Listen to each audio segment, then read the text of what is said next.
இன்றைக்கி நம்ம சூப்பரான ஒரு சிக்கன் சூப் தாங்க பார்க்க போகிறோம். நல்லா கமன்னு காட்ட சாட்டமாக இருக்க போதுங்க. இதுக்கு நான் 3 மீடியம் சைஸ் ட்ரம் ஸ்டிக் எடுத்து நல்லா வாஷ் பண்ணிவிட்டு இந்த மாதிரி கட் பண்ணி எடுத்து வச்சுருக்கேங்க.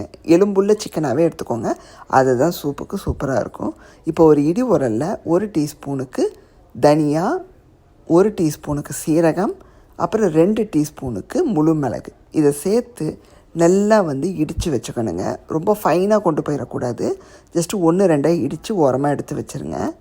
அடுத்தது ஒரு சின்ன விரல் சைஸுக்கு இஞ்சியும், அதுக்கப்புறம் 3 பல்லு பூண்டு. சின்னதாக இருந்தால் 3 போதுங்க, பெருசாக இருந்தால் 2 போதும். நல்லா இடித்து ஓரமாக எடுத்து வச்சுருங்க. இப்போ குக்கர் எடுத்து வச்சுக்கோங்க. நான் இன்ஸ்டன்ட் பாட்டோட வெசல் எடுத்திருக்கேன். அதில் 2 டீஸ்பூனுக்கு நல்லெண்ணெய் சேர்த்து இப்போ நம்ம பட்டை, கிராம்பு, பிரிஞ்சி லீஃப் இதை சேர்த்து நல்லா வதக்கிக்கிறோம்.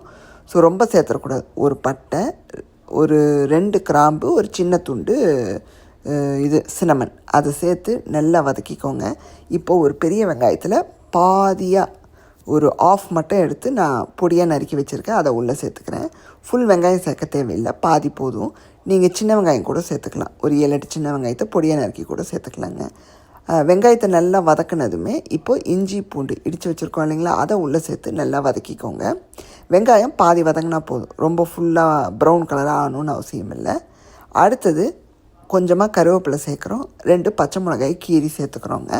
ஸோ பச்சை மிளகாய் ஆப்ஷன் தான், வேணும்னா சேர்த்துக்கோங்க, சேர்த்தா ரொம்ப நல்லாயிருக்கும். ஸோ இப்போ அதையும் உள்ளே சேர்த்து நல்லா வதக்கி விட்டுட்டு இப்போது ஒரு மீடியம் சைஸ் ஃபுல் தக்காளியும் உள்ளே சேர்த்து நல்லா வதக்கிக்கோங்க. அடுத்தது கொத்தமல்லி புதினா சேர்க்க போகிறோங்க. நல்லா ஒரு கைக்கு கொத்தமல்லி தண்டோடு சேர்த்துக்கோங்க. அதுக்கப்புறம் ஒரு கைப்பிடி புதினா ஆப்ஷன் தான், பட் சேர்த்தா ரொம்ப நல்லாயிருக்கும், கண்டிப்பாக சேர்த்துக்கோங்க. நல்லா அந்த புதினா கொத்தமல்லியை வதக்கிட்டு அடுத்தது சிக்கனை சேர்த்து நல்லா வதக்கிக்கிறோம். திரும்பவும் சொல்கிறேன், போனுள்ள சிக்கனாக சேர்த்துக்கோங்க. சூப்புனாலே உங்களுக்கு அந்த போனில் தான் உங்களுக்கு நல்ல ஒரு டேஸ்ட்டு கிடைக்கும்.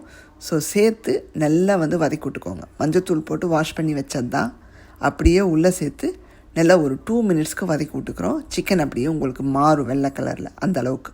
இப்போ அடுத்தது மஞ்சத்தூள் ஒரு 1/4 டீஸ்பூன். அடுத்தது நம்ம இடித்து வச்ச அந்த தனியா, சீரகம், மிளகு அதை உள்ளே சேர்த்து மேற்கொண்டு சூப்புக்கு தேவையான உப்பை சேர்த்து நல்லா வதக்கி விட்டுக்கோங்க. ரொம்ப சேர்த்துறாதீங்க, எந்த அளவுக்கு நீங்கள் அந்த டேஸ்ட்டுக்கு தக்கனவாறு உப்பு சேர்த்துக்கோங்க. அடுத்தது தேவையான அளவு தண்ணி ஊற்றி இப்போது வேக வச்சு எடுக்க வேண்டியது தான். நான் இன்ஸ்டன்ட் பாட்டில் ஃபிக்ஸ் பண்ணியாச்சு, 8 மினிட்ஸ் வச்சு எடுப்பேன். குக்கராக இருந்தால் நீங்கள் ஒரு 4-5 விசில்ஸ் வச்சு ஆஃப் பண்ணிடுங்க, போதும். இப்போது சூப்பராக சூப் ரெடி ஆயிடுச்சு. இனி சர்வ் பண்ண வேண்டியது தான். கண்டிப்பாக நீங்களும் ட்ரை பண்ணி